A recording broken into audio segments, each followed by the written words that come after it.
You alluded to this when we last spoke in person, but I didn't realize there was so many plans and regulations and health and safety procedures when it came to turning off the plans. Like, yeah, obviously you can't just flick off the off switch, otherwise you run the risk of Chernobyl. But I didn't realize there was just so much legislation in the way to turn down a plant. Yeah, obviously you're dealing with chemicals, and if you get it wrong, bad things happen. But what was it like to shut down an entire plant? So, firstly, it's a very long process. So, I was only there for a very short chunk of it, really. So, they are still going through the shutdown now, trying to get approval for certain things. But so, the work I was doing, it was in the pharmaceutical industry. And so it was shutting down an old production plant because they moved to a smaller, more efficient building, and the old building was costing too much. So so first there's government rules. So they had to keep it operating in what was essentially process conditions. So they weren't making any product, but they had to keep it in a condition where it could be used to make product initially, which was costing them millions a year. So my job, so I was helping decommission that building. So it was so to keep it, they had to do temperature control, pH control, pressure control, all of that. So part of my job was to help isolate the utilities that were used for the control of those conditions. And that involved drafting up plans. But for everything you do, because the safety is paramount, especially when you're working with medicines and drugs, if you make a mistake and you contaminate a set of drugs, it's life-threatening, essentially.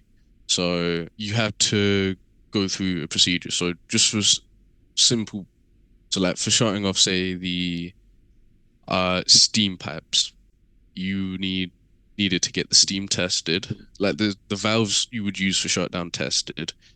You'd need to, which would involve working with site engineers. You would need to draft up your isolation plans. You need to write an impact assessment. You need to then approved as an engineering change control, which was approving that they would change it. Then you need to change it. Then you need to do another impact assessment once you're done. And that was just for, say, shutting off a steam line.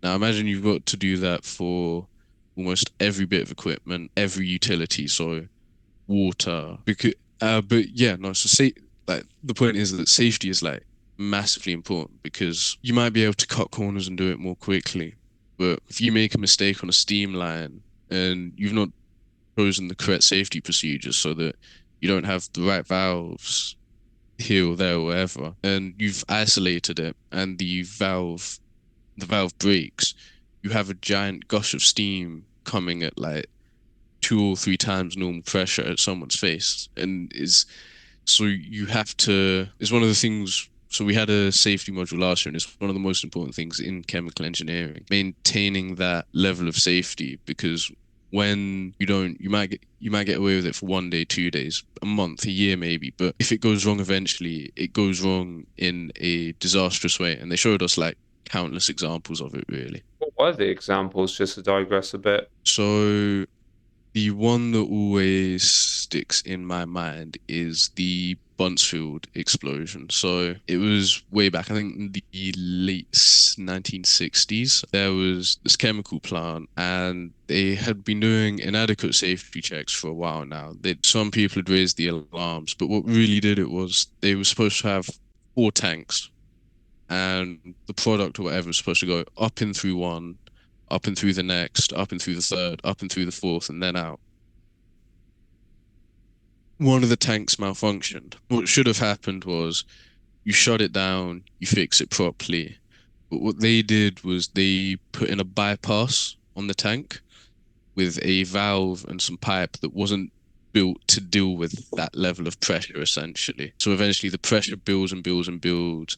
That valve, gasket, whatever, breaks, you have a massive hit of overpressure, and due to the other conditions around the plant and weather conditions and whatever, you have what's called the overpressure causes an explosion essentially, and the explosion reverberates for miles. So you've got people in the town over whose windows are cracking. You had people die on the site. It was like really disastrous, and it led to sort of a lot of the modern day safety procedures that we have now. But at times it seems extremely tedious. Like, do I really have to write an impact assessment for every single thing?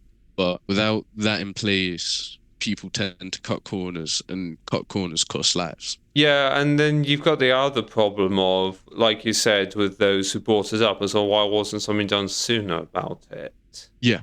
So, yeah, because a lot of the accidents we went over were entirely preventable, and it was cost-cutting measures. So the other one was in Bhopal in India. They had the release of some toxic chemicals into the surrounding town, and it was entirely preventable. You had people raising the alarm for ages, like maintenance engineers, technicians, and due to sort of political factors, economic factors, foreign influence, nothing was done until it was too late for something to be done. And which is why there's such strict regulations in place and why there's such an emphasis on safety and being a principled engineer, because you can cost lives.